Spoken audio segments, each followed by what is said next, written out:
In the bitter winter of 1889, snow fell like ash over the remote settlement of Stillwater, blanketing the Pine Valley in a silence so profound it seemed the earth itself held its breath.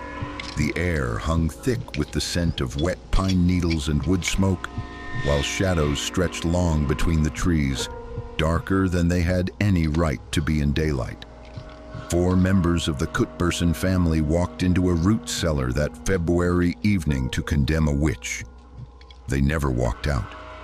When Sheriff John Hale finally broke down that heavy oak door 2 days later, he found them seated peacefully on a wooden bench, their faces serene as sleeping children. No wounds marked their bodies. No signs of struggle disturbed the earthen floor.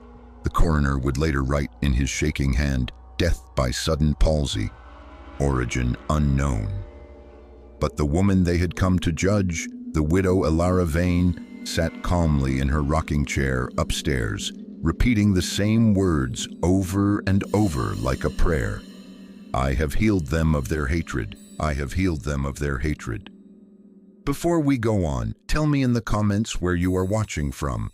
If this is your first time here, subscribe because the story I am about to tell goes beyond anything you can imagine.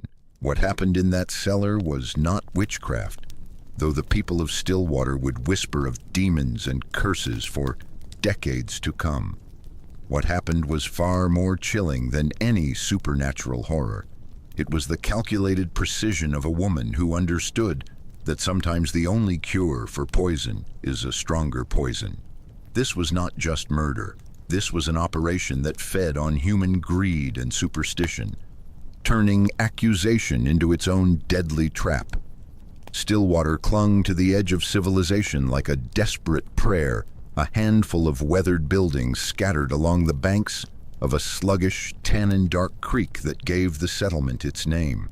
The water moved so slowly through the dense pine valley that it seemed more like oil than stream, reflecting nothing but the gray sky above and the shadows that perpetually haunted Grief County. Here, where the sun set early behind towering evergreens and morning mist never quite burned away, isolation bred its own particular kind of madness. The nearest town lay 40 miles through treacherous mountain passes that became impassable for months each winter. When the snows came, Stillwater truly lived up to its name, becoming a world unto itself, where whispers carried further than shouts and secrets festered in the perpetual twilight.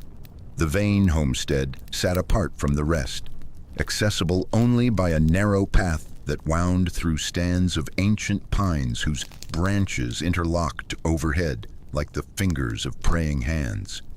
Elara had cultivated her garden with the precision of a chemist.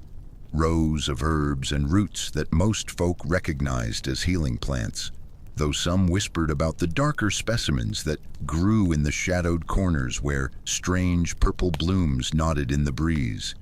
Behind the modest log house carved directly into the hillside lay the root cellar that would become her courtroom and her chapel. The heavy oak door, reinforced with iron bands that had begun to rust in the perpetual dampness, opened onto stone steps that descended into earth-scented darkness.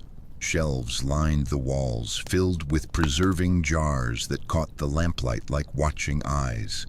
Into this isolation came a woman with knowledge that frightened as much as it healed, and a family that saw not self-reliance, but a threat to the natural order they believed themselves born to rule. The Cuthbertson family had carved Stillwater from the wilderness 20 years before Elara Vane ever set foot in the valley, and they never let anyone forget it. Silas Cuthbertson, a bear of a man with hands like tree roots and a voice that could carry across 3 homesteads, ruled the settlement with the authority of someone who owned half the buildings and held mortgages on the rest. His wife Martha matched him in ambition, if not in size. A sharp-featured woman whose eyes missed nothing and whose tongue could flay a man's reputation as efficiently as a butcher's knife. Their sons, Elias and Jacob, had inherited their parents' sense of entitlement, along with their broad shoulders and quick tempers. At 28 and 25 respectively, They represented the future of Stillwater, at least in their own minds. They worked their father's lumber operation and collected rents with the casual arrogance of princes in a kingdom too small to contain their appetites for power. The Cuthbertsons ate well while their neighbors scraped by on salt pork and turnips. They wore wool when others made do with patched cotton. Most importantly, they commanded respect through a careful balance of economic dependence and barely veiled threats. In Stillwater, you were either with the Cuthbertsons or you were a problem waiting to be solved. Alara Vane represented a different kind of power altogether. She had arrived in Stillwater 7 years earlier as the bride of Thomas Vane, a gentleman who owned 40 acres of good bottomland along the creek and asked nothing from anyone except to be left in peace with his books and his quiet wife. Where the Cuthbertsons demanded attention, Alara commanded it simply by existing. She moved through the settlement like a ghost, speaking little but observing everything, her dark eyes taking in details that others missed. She had learned her herbal craft from necessity, tending to Thomas's weak lungs and the minor ailments of neighbors who grudgingly admitted she had a gift for healing. Her knowledge went deeper than simple folk remedies, though. She could set bones, deliver babies, and mix tinctures that eased pain more effectively than anything Doc Abernathy could provide from his dwindling supply of laudanum. This cold peace between old power and new knowledge would shatter with one event that exposed the fault lines running beneath Stillwater's deceptively calm surface. Thomas Vane took sick in the autumn of 1888, with what seemed like nothing more than his usual chest troubles, a persistent cough that had plagued him since childhood. But this time, the familiar remedy of honey and herbs failed to provide relief. The cough deepened, became wetter, more urgent. By November, he was spending his nights propped upright in a chair, fighting for each breath while Alara worked frantically to find something, anything, that might ease his suffering. She tried everything in her considerable arsenal: steam tents with eucalyptus, poultices of mustard seed and camphor, tinctures of coltsfoot and wild cherry bark. The sick room filled with the competing scents of desperate medicine, while Thomas grew thinner and more transparent with each passing day. His skin took on the waxy pallor of old candles, and his breathing became a terrible rhythm that marked time like a funeral drum. The Stillwater Ledger would record his death on November 12th as resulting from wasting fever, but the clinical language could not capture the horror of watching a good man dissolve before your eyes, despite every effort to save him. Alara sat with his body through that first night, her hands still stained with the herbs that had failed him, whispering apologies to unhearing ears. The funeral drew most of Stillwater, not from any great love for Thomas, but from the social obligation that bound small communities together in the face of death. Alara stood beside the grave like a carved figure, accepting condolences with mechanical politeness, while her mind worked through the terrible arithmetic of widowhood. The will had been read. The land was hers, but land meant nothing if you could not defend it.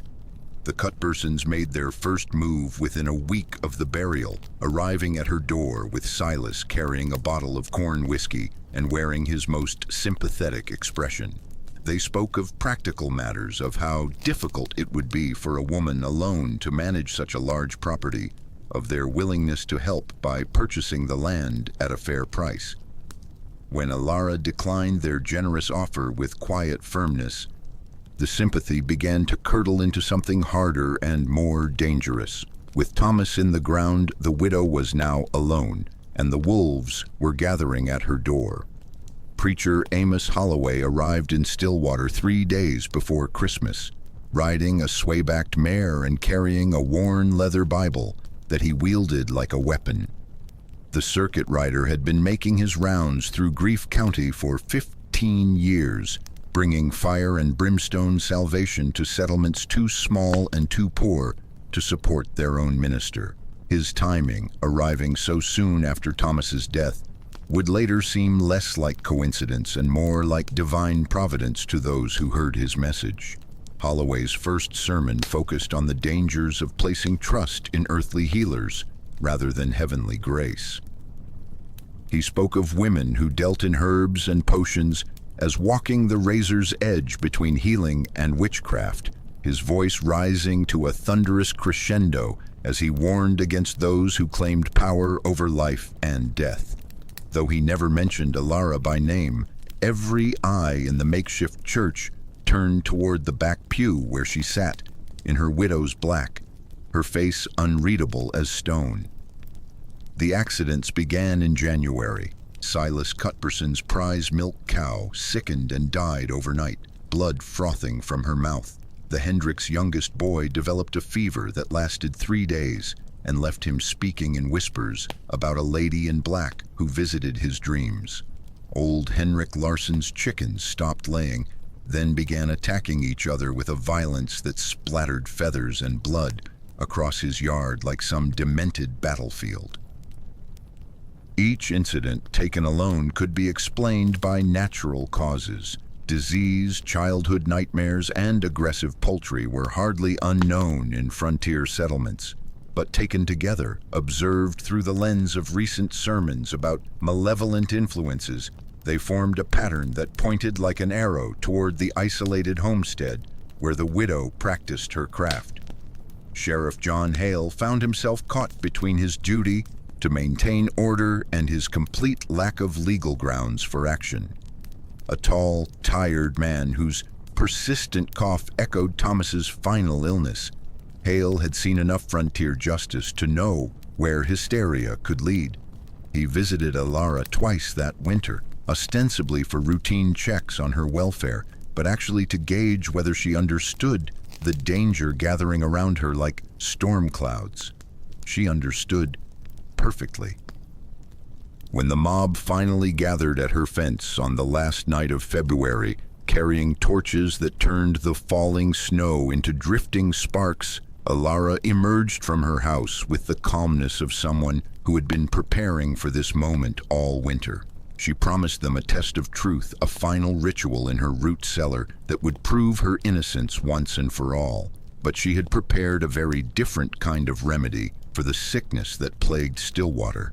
The bottles arrived at Thornton's General Store on February 2nd, 1889, ordered weeks in advance by a woman who understood the importance of proper preparation.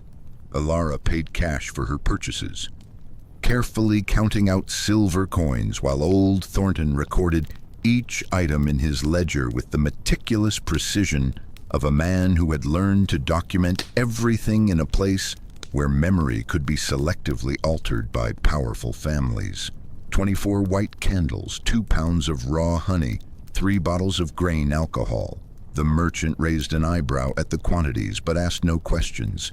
In Stillwater, you minded your own business or found yourself without any business to mind.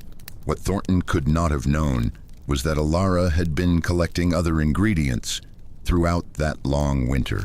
She had traded with Liam the woodcutter for rare roots that grew only in the deepest parts of the forest, plants that most folk avoided by instinct, even if they could not name the danger they represented. Among these botanical treasures was a particularly beautiful specimen that grew in shaded hollows where the soil stayed damp year-round. The Stillwater sorrow root appeared harmless enough, producing delicate bell-shaped flowers of pale purple that nodded gently in the slightest breeze. Its roots, when properly prepared, had been used by indigenous peoples for generations as a muscle relaxant in tiny doses. But Alara's torn journal page, discovered months later by investigators, contained a warning written in her careful script: "A thimbleful stills the heart. Use with utmost caution." She spent the final weeks of February transforming her root cellar into something between a chapel and an operating theater. The earthen floor was swept clean and covered with fresh straw. The wooden shelves were cleared of their usual inventory of preserved vegetables and medicinal supplies, replaced instead with a careful arrangement of candles that would provide just enough light for her purposes. A single wooden bench sat in the center of the space, facing 4 earthenware cups arranged with geometric precision on a small table. The ritual she planned was theater, but the mechanism behind it was pure chemistry. She had ground the dried sorrow root into a powder so fine it dissolved completely in grain alcohol, leaving no trace of its presence except for a slight bitter undertone that the honey would mask perfectly. The dosage had been calculated with the precision of an apothecary, enough to induce rapid paralysis followed by cardiac arrest, but not so much as to cause the convulsions and foam that might suggest poison to investigators working with the limited forensic knowledge of 1889. When the mob arrived that February night, torches reflecting off the snow like fallen stars, Ilara was ready. The stage was set, the poison was poured, and all that remained was for the players to take their places in her carefully choreographed performance. But first, if you're finding this story as disturbing as I am, make sure you're subscribed so you don't miss how this twisted tale of frontier justice reaches its inevitable conclusion. Bessie Clay had no business being in the woods that night, but fear makes cowards of us all, and she could not bear to face what was happening at the Vane homestead without knowing how the story would end. The young mother crouched behind a fallen pine log, 50 yards from Ilara's back door, her breath forming clouds in the frigid air, while her heart hammered against her ribs like a trapped bird. She owed her life to Ilara Vane. When her first child had come breech and backwards, 2 summers passed, killing both mother and baby in most frontier births. It was the widow's steady hands and herbal knowledge that had guided the infant safely into the world. The memory of that night, of Ilara's calm voice talking her through each contraction, while her skilled fingers worked to turn the child, should have filled Bessie with loyalty and gratitude. Instead, she felt only terror. The same hands that had saved her son might have killed Thomas Vane. The same knowledge that had eased her pain might have cursed the settlement with a season of unnatural death and misfortune. In Stillwater, gratitude was a luxury few could afford when survival depended on choosing the winning side. Through the falling snow, Bessie watched the torchlight procession arrive at Ilara's gate. She counted heads in the orange glow, recognizing faces that looked strange and savage in the flickering light. Silas Cuthbertson led them, his bulk making him unmistakable even at a distance. Martha followed close behind, her shrill voice carrying across the still air as she recited a litany of accusations and demands for justice. When Ilara emerged from her house, Bessie held her breath. The widow wore her best black dress and moved with the dignity of a queen receiving petitioners in her court. She listened to their demands with apparent calm, nodding occasionally as if considering reasonable requests rather than facing down a lynch mob. Then she spoke, her voice carrying clearly in the cold air, offering them something they had not expected, a test, a final ritual that would prove her innocence beyond any doubt. She would demonstrate her healing powers on the very people who accused her of using them for evil. If she was truly a witch, surely the ritual would fail or backfire. If she was innocent, they would be blessed by her touch and forced to acknowledge their error. Bessie watched 4 figures follow Ilara toward the root cellar, their torches creating a moving constellation against the white landscape. The heavy oak door opened, revealing a rectangle of golden candlelight, then closed behind them with the finality of a tomb ceiling. For 2 days, Stillwater held its breath, waiting for a sign from the cellar that would never come. Sheriff Hale's boots crunched through the frozen snow as he approached the Vane homestead on the morning of March 1st, his breath forming urgent clouds in the bitter air.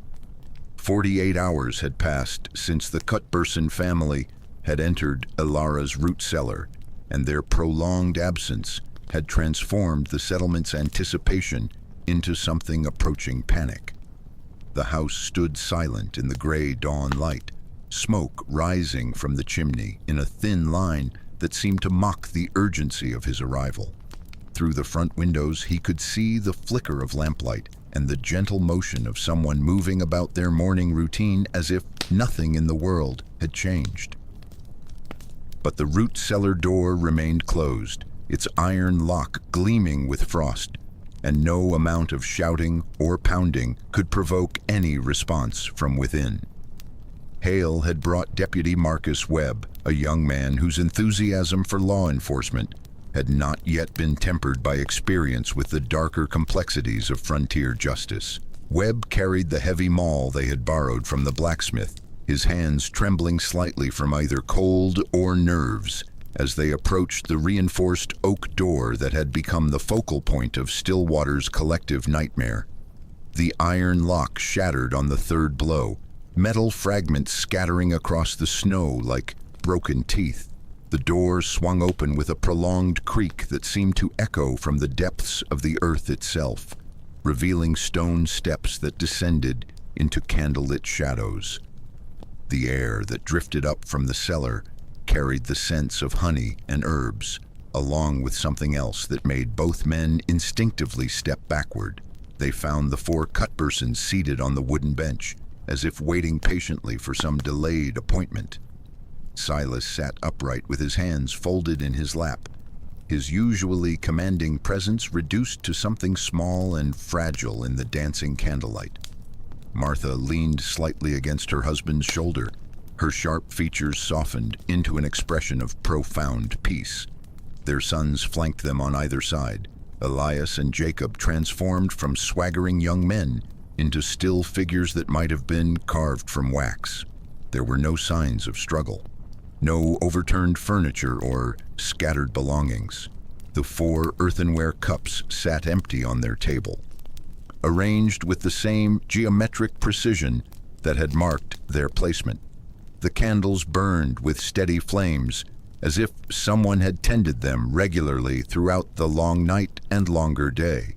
But the silence was absolute, and the stillness was final. When Deputy Webb reached out with shaking fingers to check for a pulse in Silas's throat, he found only cold skin and the terrible absence of life. The how was a mystery that would haunt Sheriff Hale for the rest of his days, but the who was clear. They found Alara Vane in her rocking chair upstairs, moving gently back and forth while she repeated the same phrase over and over like a prayer or an incantation. Yet all the evidence refused to point an accusing finger at the serene woman who claimed only to have healed them of their hatred. Dr. Marcus Abernathy arrived from the county seat 3 days later, his medical bag in one hand and a bottle of whiskey in the other, both essential tools for a man who had seen too much death in too many forms. The physician's examination of the four bodies yielded more questions than answers, each discovery deepening the mystery rather than illuminating it. No wounds marked their flesh. No bruises suggested violence or struggle. Their faces wore expressions of profound tranquility, as if they had simply chosen to close their eyes and drift peacefully into whatever lay beyond. Abernathy checked for the usual signs of poisoning, the foaming mouth and contorted features that marked deaths by strychnine or arsenic, but found nothing except the unsettling serenity that seemed to mock his medical training. The tincture bottle that had contained Alara's ritual draft presented an equally baffling puzzle. Chemical analysis, such as it existed in 1889, revealed only grain alcohol, honey, and traces of common herbs. Nothing that should have harmed a healthy adult, much less killed 4 people simultaneously. The county's limited forensic capabilities could detect only the most obvious poisons, leaving vast territories of botanical knowledge unexplored and unrecognized. Sheriff Hale spent long nights poring over medical texts borrowed from the territorial library, searching for precedents or explanations that might make sense of what he had witnessed.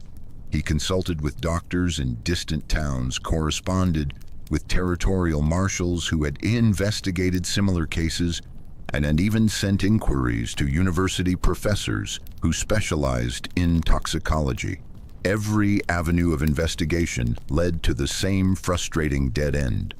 The law required evidence of criminal intent and means of execution. Intent seemed obvious given the history of conflict between Alara and the Cuthbertson family, but means remained frustratingly elusive. How could someone kill 4 people simultaneously without leaving any trace of violence or conventional poison? How could a woman of modest education and limited resources orchestrate such a perfect crime using nothing more than herbs and honey? Alara remained in custody, but formal charges could not be filed without evidence that would satisfy a judge and jury. She answered questions with maddeningly circular responses about healing and purification, speaking of her actions as if she had performed some great service rather than committed mass murder. Her calm certainty in the face of accusation only deepened the mystery surrounding her methods and motivations. The official story was hitting a dead end, stymied by the limitations of frontier justice and 1890s forensic science. But the whispers in the woods carried different knowledge, fragments of understanding that would eventually piece together the true horror of what had transpired in that candlelit cellar. Sheriff Hale's boots echoed hollow on the jailhouse floor as he approached Alara's cell for what he had decided would be their final conversation. 2 weeks had passed since the discovery of the bodies, 2 weeks of sleepless nights and fruitless investigation that had aged him beyond his 43 years. The persistent cough that had plagued him through the winter now seemed to carry deeper meaning, a reminder of his own mortality in the face of mysteries that defied rational explanation. Alara sat on her narrow cot with perfect posture, her hands folded in her lap and her dark eyes fixed on some invisible point beyond the stone walls. She had aged remarkably little during her confinement, as if the absence of accusation and suspicion had actually improved her health.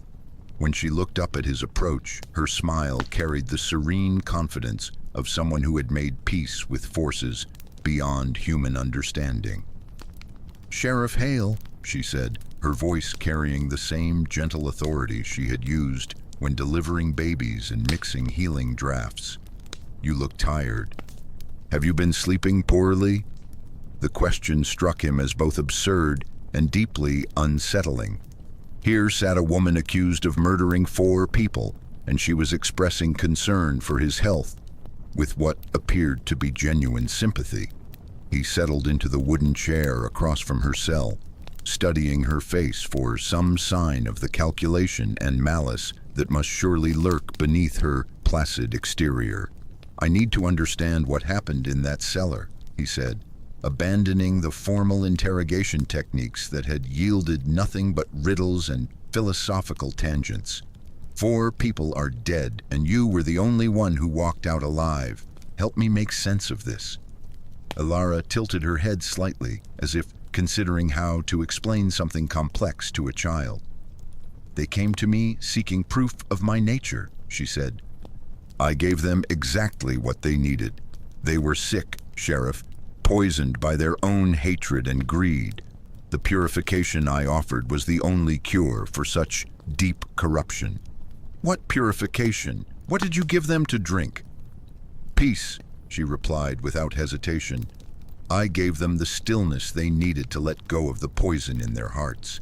Have you ever been so troubled, Sheriff, that only absolute peace could cure what ailed you?" The words sent an unexpected chill down his spine, not because of what she said, but because of how she said it. There was no defensiveness in her tone, no attempt to justify or explain away what had happened. She spoke with the calm certainty of someone describing a medical procedure that had achieved exactly its intended result.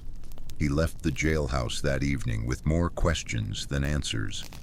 and a chilling certainty that the law was not equipped to handle a crime of perfect stillness. Some knowledge, he realized, was too dangerous to be fully understood by those who lacked the wisdom to wield it responsibly. The letter arrived at Sheriff Hale's office on a Tuesday morning in mid-March, carried by a trapper who had picked it up from the mail station in the county seat. The envelope bore no return address, but the spidery handwriting belonged to Liam the woodcutter, a recluse who traded rare roots and botanical specimens with healers throughout Grief County. What the letter contained would finally illuminate the dark mechanics of Alara's perfect crime. Liam wrote with the guilty conscience of someone who had unknowingly supplied the weapon for mass murder. 2 weeks before the ritual, he explained, the widow had approached him seeking Stillwater sorrowroot, claiming she needed it to treat a blight affecting her potato stores. The plant was dangerous, he knew, but she had always been careful with his more potent specimens, using them in tiny doses for legitimate medicinal purposes. The torn page from Alara's herbal journal, discovered hidden beneath loose floorboards in her house, provided the missing piece of the puzzle. Her careful script detailed the sorrow root's properties with scientific precision. In microscopic doses, the plant's extract could relax muscle tension and ease chronic pain. But the margin between medicine and murder was measured in mere drops. A thimbleful stills the heart, her notes warned in stark red ink.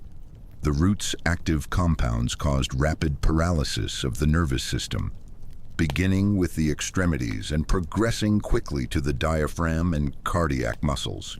Death came peacefully, without struggle or pain, leaving the victim's face serene and unmarked by the trauma of their final moments. The 1889 medical establishment had no knowledge of such exotic toxins. Coroners looked for familiar poisons like arsenic or strychnine, substances that left obvious signs of their presence. A plant-based neurotoxin that mimicked natural death would pass undetected through any examination available to frontier physicians, creating the perfect murder weapon for someone with botanical expertise and careful planning. But the most chilling revelation was not the mechanism of death, but Alara's motivation for choosing it. She had not seen herself as a murderer, but as a healer performing the ultimate cure. In her twisted philosophy, the Cuthbertsons' greed and hatred represented a spiritual sickness that threatened the entire community. Their accusations of witchcraft were symptoms of a deeper corruption that could only be cleansed through permanent stillness. The ritual in the root cellar had been her version of laying hands on the sick, administering a final sacrament to purge them of their malevolent influence. As they succumbed to the paralysis, she had likely touched their foreheads and whispered prayers, believing herself to be absorbing their sins and transforming their deaths into something approaching redemption. She wasn't a witch who killed for power or revenge. She was a healer who believed the ultimate cure for evil was death itself, administered with the gentle precision of someone who had devoted her life to easing suffering in all its forms. The legal system of 1889 Grief County found itself utterly inadequate to address the reality of Alara Vane's crimes. District Attorney Harrison Blackwood arrived from the territorial capital with law books and precedents that seemed laughably primitive when measured against the sophisticated horror he encountered in Stillwater. How do you prosecute someone for murder when the cause of death remains officially unexplained? How do you convince a jury of premeditation when the accused genuinely believed she was performing acts of healing? The preliminary hearing lasted 3 days and produced nothing but frustration for everyone involved. Witnesses testified to the long-standing conflict between Alara and the Cuthbertson family, establishing clear motive for revenge. But testimony about botanical poisons and exotic plant knowledge sounded like fantasy to jurors who could barely read and had never traveled beyond the county borders. Dr. Abernathy's medical testimony proved equally unsatisfying. He described the victim's peaceful appearance and the absence of conventional poison symptoms, but could offer no scientific explanation for how 4 healthy adults could die simultaneously without external violence. The defense attorney, a young man named Samuel Pierce, who had drawn the assignment by default, argued that correlation did not equal causation and that his client's presence at the scene proved nothing without evidence of actual criminal behavior. On March 28th, Judge Marcus Thornfield dismissed all charges against Alara Vane, citing insufficient evidence to support a murder conviction. The decision satisfied no one, least of all the remaining citizens of Stillwater, who had watched their most powerful family die under mysterious circumstances, while their alleged killer walked free on a legal technicality. Alara emerged from the courthouse into a gray spring morning, her black dress and serene expression unchanged by the weeks of legal proceedings. She spoke to no one, accepted no questions from the handful of reporters who had traveled from distant towns to cover the sensational trial. She simply walked down the courthouse steps, climbed into a borrowed wagon, and disappeared into the forest that had always been her true home. The Vane homestead stood empty through that summer and the harsh winter that followed. Scavengers stripped away anything of value, leaving only the stone foundation and the filled-in root cellar as evidence that anyone had ever lived there. The settlement itself began to wither as families moved away, unwilling to remain in a place where justice had failed so completely and where the forests might still shelter a woman who killed with botanical precision. By 1892, Stillwater was nothing more than a name on territorial maps, a ghost town where the wind whistled through empty buildings and wild growth reclaimed the streets that had once bustled with the business of frontier life. The town tried to bury the memory of what had happened in that candlelit cellar, but the land itself would not forget the woman who had turned healing into the ultimate curse. Dr. Sarah Mitchell first encountered the Alara Vane story while researching her doctoral dissertation on frontier medicine in 1998. The academic had come to Grief County seeking records of indigenous plant use among early settlers, but the fragmented accounts of the Stillwater Witch captured her imagination in ways that purely scholarly research could not. Armed with modern topographical maps and GPS coordinates extrapolated from century-old land surveys, Mitchell hiked into the abandoned valley where Stillwater had once stood. She found the stone foundations of the Vane homestead, exactly where the historical records suggested. Overgrown with blackberry vines and surrounded by second-growth pines that had erased most traces of human habitation, the filled-in root cellar appeared as nothing more than a slight depression in the forest floor, marked by stones that had once formed its walls. But digging carefully through the accumulated leaf litter, Mitchell discovered fragments of earthenware that matched descriptions of the cups used in Alara's final ritual. The discovery sent chills down her spine, transforming academic curiosity into something approaching obsession. Her research into territorial medical records revealed a disturbing pattern that extended well beyond the original Stillwater incident. In 1923, a domineering mine foreman named Augustus Hale died peacefully in his sleep after a confrontation with a local granny woman who had accused him of abusing workers. The circumstances were remarkably similar. A powerful man facing opposition from a woman with botanical knowledge, followed by an unexplained death that left no evidence of foul play. Similar cases appeared sporadically throughout the early 20th century, scattered across remote communities where traditional healing practices persisted alongside modern medicine. Each incident involved a conflict between established authority and someone practicing herbal medicine, followed by the mysterious death of the authority figure under circumstances that baffled contemporary investigators.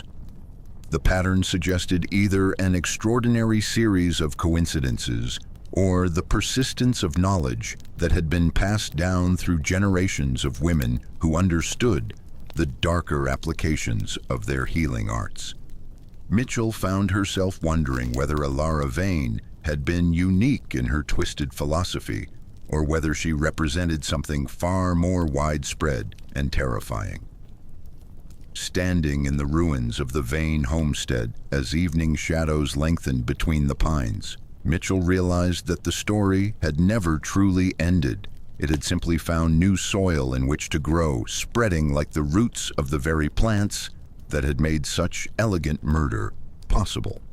If you're finding these connections as disturbing as I am, you'll want to stay subscribed, because the deeper we dig into this historical pattern, the more modern cases we discover that challenge everything we thought we knew about frontier justice.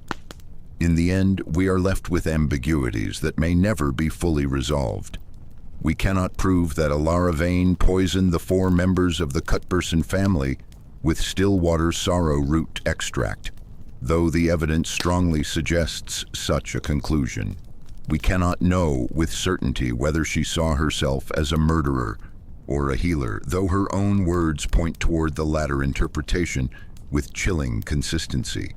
What we can say with absolute certainty is that the Cuthbertsons' own greed and paranoia led them directly into a trap that exploited their deepest fears and superstitions. They came to condemn a witch and found exactly what they were looking for, though not in the way they had imagined. Their accusations became a self-fulfilling prophecy that transformed suspicion into a weapon more deadly than any conventional poison. The failure of legal and medical institutions to comprehend what had happened in that root cellar reflects the limitations of 1890s frontier society, but it also suggests something more disturbing about the nature of perfect crimes. When murder disguises itself as natural death and vengeance masquerades as healing, how can any system of justice adequately respond to such sophisticated deception? Perhaps the most frightening truth about the Alara Vane case is not that one woman possessed the knowledge and motivation to kill 4 people without leaving evidence, but that such knowledge continues to exist in the margins of our modern world. Traditional healing practices preserve botanical wisdom that spans generations, including understanding of plants whose properties remain largely unknown to conventional medicine. In the deep woods of Grief County, if you know where to look and what to recognize, you can still find Stillwater sorrow root growing in the shaded hollows where the soil stays moist year-round. The plant produces the same delicate bell-shaped flowers of pale purple that once attracted Alara's deadly attention, nodding gently in the mountain breeze as if acknowledging some secret understanding between observer and observed. Those innocent-looking blooms serve as a permanent and peaceful monument to a widow's final, terrible remedy, a reminder that the most dangerous knowledge often comes disguised as healing wisdom. In nature's vast pharmacy, the line between medicine and murder remains as thin as the margin between salvation and damnation, measured in doses so small they can fit on the tip of a finger or hide completely in a cup of honey-sweetened alcohol. The true horror of the Stillwater witch was not that she practiced supernatural evil, but that she wielded natural knowledge with the precision of someone who understood exactly how to transform healing into killing while maintaining the perfect conviction that she was performing acts of ultimate mercy. As we reach the end of this dark tale of frontier justice and botanical murder, one question remains unanswered and perhaps unanswerable. How many other Alara Vanes have walked among us throughout history, practicing their deadly craft with the serene confidence of healers who believe themselves to be agents of purification? The historical record can only capture what official documents preserve, but folk memory runs deeper than written accounts, carrying stories of wise women and granny healers whose knowledge encompassed both the power to cure and the wisdom to know when death might be the kindest remedy. These women moved through communities like guardian spirits, easing births and comforting the dying, their true capabilities hidden beneath layers of superstition and willful ignorance. Modern forensic science would easily detect the botanical toxins that Alara used to such devastating effect. But modern criminals also have access to far more sophisticated methods of causing untraceable death. The fundamental equation remains unchanged. Knowledge plus motivation plus opportunity equals the potential for perfect murder, regardless of the historical period or technological advancement. What makes the Alara Vane case uniquely disturbing is not its mystery, but its solution. We can understand exactly how she killed 4 people simultaneously without leaving evidence, and we can comprehend the twisted philosophy that allowed her to view mass murder as an act of healing. The horror lies not in supernatural evil, but in human intelligence applied to the darkest possible purposes with absolute moral certainty. Standing today in the ruins of Stillwater, surrounded by the forest that has reclaimed the settlement where these events unfolded, visitors often report an unsettling sense of being watched by invisible eyes. Perhaps it is only the wind moving through the pines or the play of shadows on stone foundations where families once lived and died. But perhaps it is something else entirely, the lingering presence of knowledge that refuses to be forgotten or buried beneath the accumulated weight of passing years. The bell-shaped flowers of Stillwater sorrowroot continue to bloom each spring in the hidden places where Alara once gathered her deadly harvest. They nod gently in the mountain breeze, beautiful and innocent as any wildflower, carrying within their delicate petals the same potential for merciful death that once transformed a root cellar into a chapel of final healing.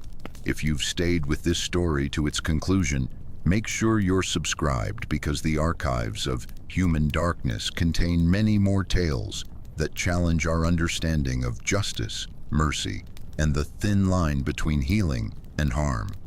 In the end, we are left with the eternal truth that the most dangerous individuals are often those who believe most completely in the righteousness of their actions. Alara Vane was not a monster in any conventional sense, but rather a healer whose love of life led her to embrace death as the ultimate cure for what she perceived as spiritual sickness. The flowers remember what we choose to forget, that in nature's vast pharmacy, every medicine is also a poison, and every poison can become a medicine. The difference lies not in the substance itself, but in the knowledge, intention, and dosage of those who wield such terrible power. In the deep woods of Grief County, where the sorrow root blooms eternal, and the wind carries whispers of ancient secrets, the widow's final prescription continues to await those who possess the wisdom to read its deadly wisdom and the courage to accept its implications for human nature itself.